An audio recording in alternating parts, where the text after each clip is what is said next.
जी आपके चरणों में कोटि कोटि प्रणाम। महाराज जी, मेरी आयु 76 वर्ष। अपने जीवन काल में मैंने परिवार में पूज्य दादी, पिता, माता, संबंधियों के अतिरिक्त हाल में ही अपनी पत्नी का देहावसान देखा। महाराज जी, ये सभी अक्सर मेरे सपने में आते हैं। कोई बात तो नहीं करते, पर मैं उन्हें कष्ट में हालत में देखता हूँ। महाराज जी, क्या ये मेरे द्वारा उनके प्रति किसी प्रतिकूल व्यवहार का परिणाम है, या सेवा नहीं, भाव में कमी, या नहीं, ऐसा मोह? कुछ नहीं है।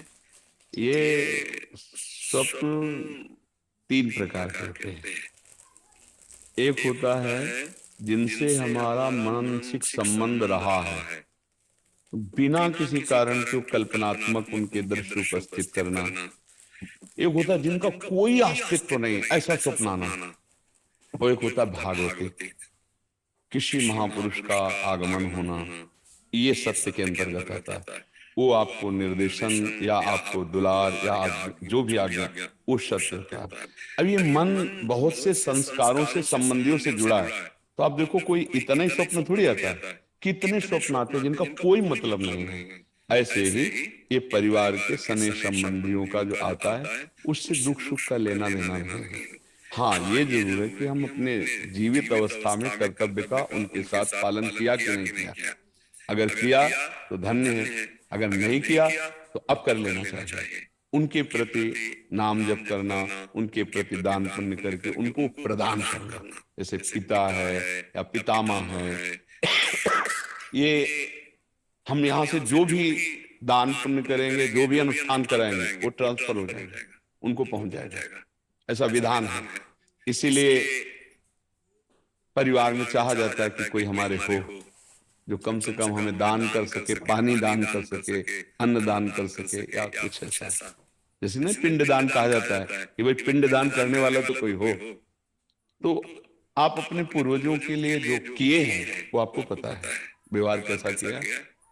अभी जो आप किए हैं वो पता है। अगर करने की कोई आकांक्षा ऐसा लग रहा है कि हमारे पूर्वज विपत्ति या दुख में है क्या, उनके लिए कर लेना चाहिए। श्रीमद् भागवत का संस्कृत से अनुष्ठान कराना, गौ ब्राह्मण संतों की भोजन आदि करा करके वो सब दान उनको कर देना, मंत्रों का जप करना या नाम का जप करके कीर्तन करा के उनको प्रदान कर देना। इससे उनका मंगल, जहां भी होंगे, जिस योनि में जहां भी, उनका उत्थान होने लगेगा, उनकी उन्नति होने लगेगी। ऐसा।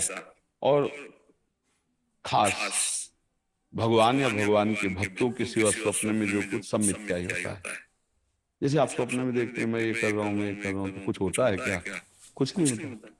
अब लोग उसी में फंसा देते कि इस स्वप्न का क्या मतलब हो सकता, कुछ नहीं हो सकता, स्वप्न है। राजा जनक जी एक बार सैया में पड़े सोए और स्वप्न देखला कि हमारा सारा राज्य छिन गया और मैं एक भिखारी बन गया और बहुत भूख लगी। अब मांगे तो थोड़े से चावल और दाल मिला, तो मटकी में, मिट्टी के पात्र में उन्होंने लकड़ी बीन करके खिचड़ी पकाई। और वो पक्के तैयार होने वाली थी, दो सांड आए लड़ते हुए, ऐसे लड़े कि पूरा बिखर गए। और भूख से व्याकुल, अरे ये क्या, ऐसे कि पूरा मेहनत किया हुआ सब भोजन। और आंख खुली तो महाराज जनक का सत्याग्रह। तो उन्होंने कहा ये सत्य कि वो सत्य? जो अभी जनक भूखा डोल रहा था, भीख मांगा और वो चावल दाल पका रहा था, वो जनक सत्य या ये सत्य? क्योंकि उस समय ये सत्य नहीं था, इस समय वो। तो सत्य कौन है? अब उनके सभा में बड़े बड़े ज्ञानी महात्मा बैठे, तो आकर प्रश्न किया, ये सत्य कि वो सत्य? अब कुछ उसकी व्याख्या हो तो समझ में आए, ये सत्य कि वो सत्य। अब कोई उत्तर ही ना देवे। तो जब ये बात अष्टावक्र जी को पता चली तो सभा में नवीन अवस्था थी, सभा में आए और जनक जी से बात की। जनक जी ने पूछा कि ये सत्य कि वो सत्य? तो उन्होंने कहा ना ये सत्य ना वो सत्य। उमा कहूं मैं अनुभव अपना, सत हरि भजन जगत सब सपला। सपना तो सपला है ही, जागृत भी सपला है, सत्य है हरि नाम। तो आप ये समझ लीजिए, ज्यादा उस पर विचार मत कीजिए। यदि आपके अंदर ऐसा भाव आता है, धन आपके पास है, तो ऐसी कुछ सेवा दान पुण्य करके, कहीं ऐसे जैसे गौ सेवा है, गौ को चारा पवा दिया है ना, कहीं साधु महात्मा को किसी किसी एक को भी भोजन पवा दिया, और वो कहीं भागवत हो रही उसमें सहयोग कर दिया। नहीं पूरी भागवत करवा सकते, भाई हमारे कुछ चंद रुपए इसमें सहयोग में हो गए, और उसका फल हमारे माता पिता दादा दादी को मिले, ऐसे भाव किए जाते, तो उससे उनको कल्याण होगा, उससे उनका मंगल होगा।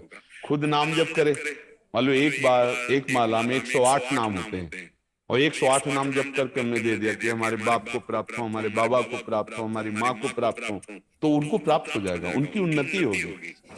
एक नाम भी कल्याण कर सकता है, इसलिए स्वयं करे, अर्थ के द्वारा ऐसा करके कर दे, और बकाया ज्यादा स्वप्न का विचार न करे, ये व्यर्थ होते हैं। हाँ, कोई संत महात्मा है, भगवान का आदेश दे, वो बात अलग होती है, बकाया सब व्यर्थ होते हैं। ये व्यर्थ में फंसो मत। अगर स्वप्निक विचारों वालों से बात करोगे तो आपको फंसा देंगे। कुछ नहीं, जब जागृत स्वप्न है तो फिर स्वप्न तो स्वप्न ही है। भगवान शंकर कह रहे, उमा कहो मैं अनुभव अपना, अनुभव अपना, सत हरि भजन जगत का ससुरा। समझ रहे आप? जी।